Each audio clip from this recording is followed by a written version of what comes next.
Hello, my name is E or Elizabeth or whatever, and today I'm going to show you a drawing I did to symbolize some of my New Year's resolutions. I'm going to go ahead and get started right away with the drawing recording. I don't personally like watching real-time drawing videos, so I went ahead and sped this one up to about 4 times speed. It took me about an hour in real time to complete this drawing, I'd say, or maybe even a little bit more than that, all combined. And the idea behind this drawing was to create a spirit which embodies creativity, which kind of encompasses the theme of several of my New Year's resolutions. I'm thinking of making this a series because I have more than one New Year's resolution, and not all of my New Year's resolutions are strictly creativity based. And so if that's something you would like, you can stick around and see where this series may go. And I decided to start off with this one, though, because I feel like it's the most pertinent. So some of my goals as far as creativity is concerned this year, one was to start off sharing some of my art and things like that online, specifically through YouTube. So that is part of my goal for the year. And then also I have started a novel last year in July, and I would like to finish that this year and hopefully by April. Beyond that, I would just like to be a little bit more involved with staying involved in drawing and writing and reading. So I set the goal to read 8 books this year. I'm not sure. I don't really have a reading list set aside already, so I haven't picked out books that I would like to read. So if you have any that you may have read recently, I would be interested to get those recommendations. So with this drawing, the character I drew inadvertently kind of does resemble me. Not totally. I didn't intend to make this a self-portrait. But the face shape is similar, and you'll see eventually I do kind of debate on what kind of hairstyle to give this character. And I didn't really go with that creative of a hairstyle. I gave her kind of long hair, which I guess is kind of like a bonus resolution if you do think of this as a self-portrait, which I don't, but I do plan to grow my hair out this year. I kind of have somewhat of a pixie bowl cut thing going on right now, which is growing out. I don't necessarily want my hair to wind up as long as this character's hair is, but I do want to grow it out. So if this is a self-portrait, this long hair could kind of symbolize my desire to grow my hair out this year and not cut the length, which is actually something pretty difficult for me, as I'm always tempted to chop my hair anytime it gets remotely long. So, with that said, I kind of wanted to talk about my feelings about New Year's resolutions. I feel like it's kind of controversial, in a sense that when you ask people if they have any New Year's resolutions, a lot of times they kind of make a show of saying, no, I don't do that, or whatever. And part of me wonders what the motivation for that is. I think in years past for me, like when I was younger, I didn't really set New Year's resolutions because I didn't have any goals. I was young. I felt like keeping up with school was enough of a resolution. In my younger years, the only New Year's resolution that I ever made was to stop biting my fingernails. And that was a goal that I made my junior year of high school. And I actually did keep that New Year's resolution. I have not bitten my nails since then. The way I did that was I always kept my fingernails painted, and so it was kind of a double purpose. One, the nail polish made it taste bad, and 2, I didn't want to ruin the pretty nails that I had done. So I stopped biting my nails. So that's kind of an important step to take if you make New Year's resolutions, is to make a plan for how you're going to accomplish those things. So it's important to set timelines. So for me, with the YouTube channel goal. I wanted to get my first video up by January 15th. We will see whether or not I actually accomplish that based on the published date of this video. But there's more to it, obviously, than a goal, like just a deadline. You also need to come up with steps to accomplish that. So for me, part of that was to set up some way to film my drawing process, which was a little bit jerry-rigged. I found a mic stand at church, and I just slid my phone sideways into the slot where the microphone is supposed to go, and that wound up working fairly well. It's not perfect, obviously, but it serves a purpose. You can see the process. Sometimes my hand is kind of in the way of the drawing, so you can't really see 100% what I'm doing. And I'm not sure if there is really a good workaround for that, but I think you can kind of get the picture of what's happening. Right now, you can kind of see that I'm drawing like a light bulb over the character's head. And that is kind of like one of those halos like you might see over a saint in some medieval portrait. But of course, it's a light bulb because that's kind of a traditional symbol of creativity or ideas. And I'm also giving her kind of like this laurel wreath over her head, but instead of being laurels or like leaves, it's letters, which would symbolize like wordsmithing, I guess, and coming up with, words. So for stories or what have you. One thing that I talked to my husband about this year was I would love to make a Christmas album, but I have no musical capabilities whatsoever, but I do have lyrical ideas for Christmas music.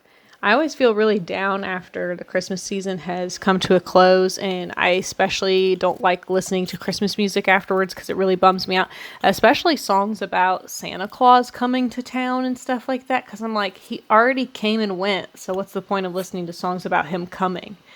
So I thought maybe I could make a Christmas album about the week after Christmas and try to make some more cheerful songs for that time period. So I'm kind of drawing symbols above her hands to kind of illustrate that she's like maybe shooting these things out of her fingertips, like she has the power to create at her fingertips, which is true of all of us, that just by virtue of being humans, we have this creative nature. I did erase the line art a little bit, or the sketch, I should say, to do the line art and marker. I'm not really sure how necessary that is, or if that's really effective, because I feel like it just makes smudges that you have to erase later. But I think to a certain extent, it makes it easier to not have hidden pencil lines underneath your line art. But that's kind of a judgment call. I don't know if I'd continue doing that. It's just something I've seen other art YouTubers do, so I thought I would try it out, but I'm not sure that I really liked that approach. So with New Year's resolution making, like I said, part of the reason why I didn't used to make New Year's resolutions when I was younger is just because I didn't have any goals. I was always in school, so I felt like school was enough of a goal for me to just keep working at that, making sure I made good grades, whatever. But as an adult, I have tended to make New Year's resolutions more often, especially since I've been married. And part of that is because I do have goals, and I think it's good to set a direction and a pace for the coming year. So that you can look back when it's over to say, what did I do, what didn't I do, and to have something to be kind of proud of, or to have something to show for it.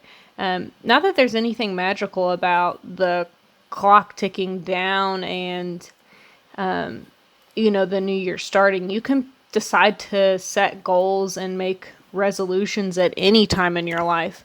It doesn't necessarily have to be a new year or a new month. It could just be setting goals for the next day. So you can really start making decisions to make your life more fulfilled at any time. But I do think the year is a good time to start over because it's on everybody's mind. And years are easy ways to remember when things happen. So with that, I think that the year is a good time to set goals. And a lot of people try to make it sound like resolutions and goals are two different things. I don't make resolutions, but I make goals. That's just semantic nonsense, in my opinion. There really is, as far as I'm concerned, no difference between resolutions and goals. If you want to get kind of semantic about it, maybe you could say that you set goals in order to attain your resolution.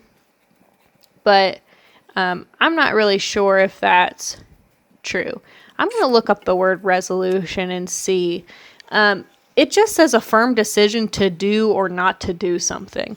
So to me, to make a firm decision that you are going to do something is a good idea. There's no sense, in my opinion, in continuing to be wishy-washy about what you want in life or where you want to be in life. I think that by refusing to make resolutions, you kind of are sending a signal that you are not interested in what your life looks like.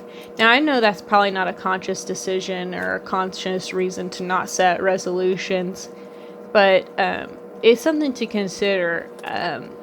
Why are you motivated to or to not make resolutions? Maybe part of me thinks that folks are afraid to make resolutions because they're afraid to fail them. If I had to guess the number of resolutions that fail or the percentage of resolutions that fail to be accomplished is probably close to 90%, if not more. But I don't think that means that you shouldn't try to begin with. If you get even 50% of the way to your goal, even if you don't attain it, it's better than having not done anything at all.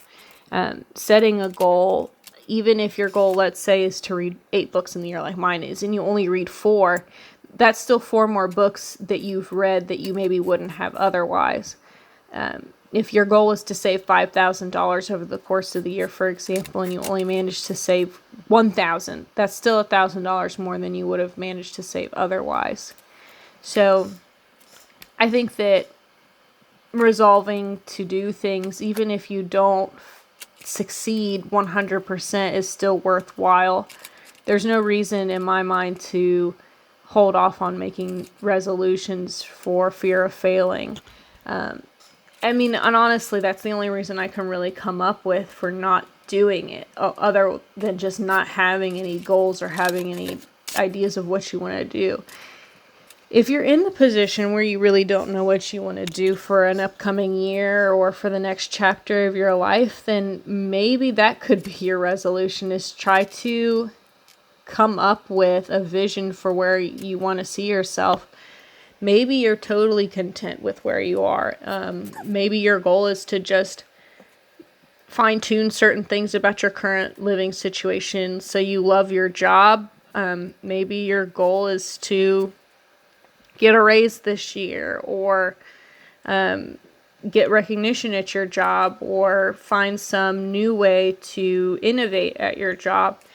Or maybe you're content with your job and you don't set a resolution there at all, but you set a resolution to make more time for yourself or what have you. But I think that making vague resolutions is not a good idea either, because who's to say whether or not you've actually accomplished it and you really don't have any way that you can go about it.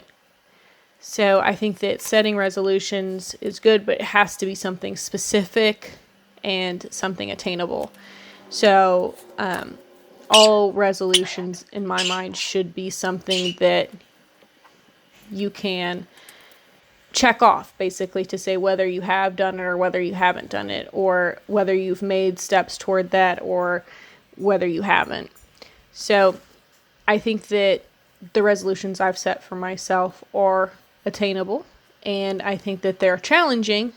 It's not going to necessarily be easy to accomplish all of the things I've set out to accomplish this year, and not least of those accomplishments being in the creative field, but I think it will be worthwhile, and I think that it will be challenging and fun to see what happens going forward if I choose to continue to do these things. I hope that with the YouTube channel, what I've said initially is that I'd like to post one video a week.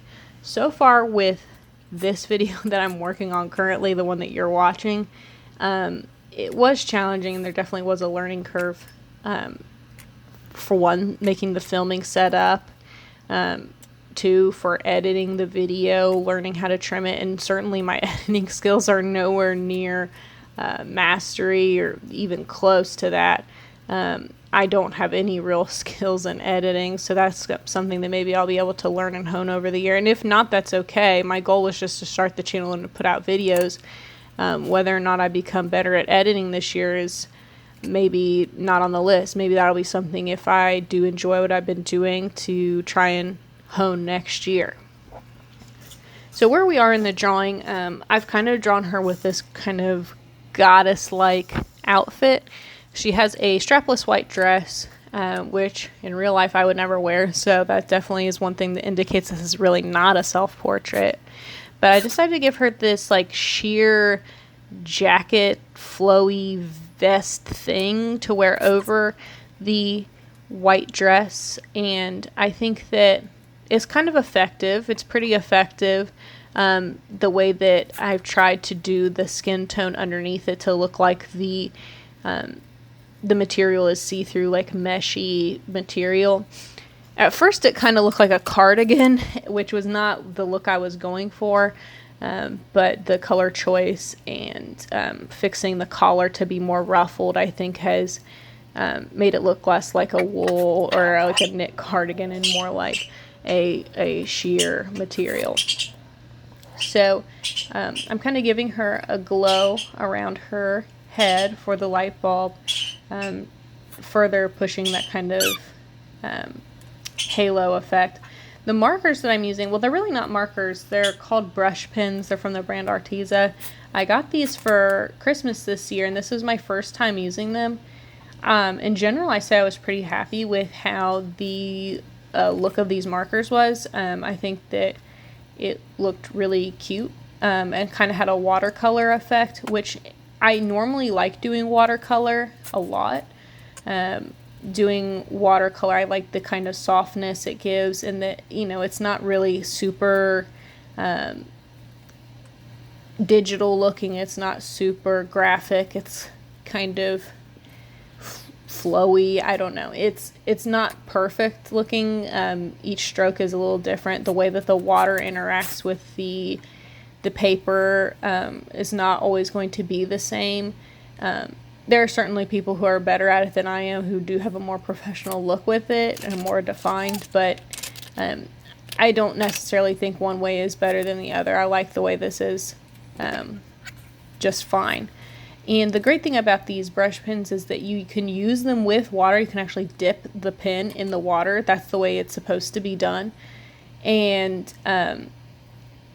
or you can do it just straight. So for her hair, I chose this tawny color, and I did not dip it in water at all. I just left the brush as is, and it's definitely more saturated that way. Now, I'm not really over fond of the color I did choose. Actually, it's pretty similar to my natural hair color, which I wasn't necessarily going for. I kind of wanted her to have darker brown hair, but this is fine. I have kind of this mousy brown hair color, but I like the way that these performed. I chose to leave her hair to last because I wasn't really sure what color I wanted her hair to be, if I wanted her to be blonde or have black hair or red hair, but I wound up going with brown because I didn't want the focus of the drawing to really be on her physical appearance per se, like her hair or her skin or whatever. I wanted the focus to more just be on like her aura, I guess. I don't usually use the word aura, but more or less her outfit, the accessory of her little Mickey Mouse earring that you see, the pose, even like the look on her face of like elation, like she's so excited to have come up with these ideas and she's excited about them. I think that that's pretty effective. I certainly could have pushed certain elements more. I'm not very good at character design. I'm not good at many things, or most things I should say, but character design definitely being one of the least of those things. But overall, I am pleased with how this is turning out. I just gave some color to the symbols that are coming out of her hands, which I think are really cute and almost like emoticons or emojis. You'll see like there's a Sims plumb bob there, which is not necessarily part of my goal, but I've been doing this 100 baby challenge for years now, and I've not even really come close. I'm probably in the 20s right now with the number of babies that my sim mom has had. If you don't know what the 100 baby challenge is, you should look it up. It's a lot of fun. But that symbol's there because I want to continue working on that, which I think is kind of a creative pursuit. And some of the symbols are just like shapes, which would symbolize like drawing and creating shapes. So I'm just finishing up with the background color. I chose to finish it with a pale yellow, and she's just about done. So with that being said, if you all have any New Year's resolutions you want to share, any steps you're going to take to accomplish those, just let us all know in the comments. And I hope that you have a wonderful 2020 and a great decade, the new roaring 20s or whatever. And we will see you next time.